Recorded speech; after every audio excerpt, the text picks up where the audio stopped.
Hey guys, welcome back to my channel. Watch me unbox this wig I purchased from Amazon. Stay tuned.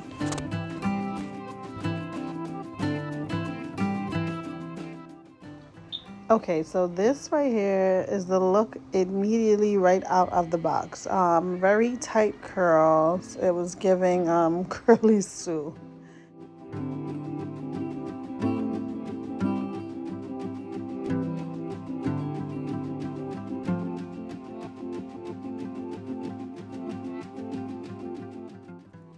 Okay, so right here is the look right after I cut it.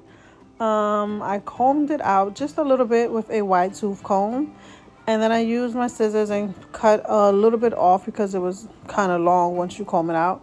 I also cut the bang because once I combed it out, the hair went above, like a little above my nose, a little over it. So I had to cut it. Can't wear it that way unless you want to style it differently. But I cut the bang. As you can see inside the box, they give you instructions on how to cut it. And these are the accessories that they give you: a wig cap, makeup sponge, and a pair of earrings. This is the look. I took a few pictures. I wore it the next day after. Thank you for watching my video. Of course, like, subscribe, share, let your friends know this is a wig to buy. Thank you guys. Bye.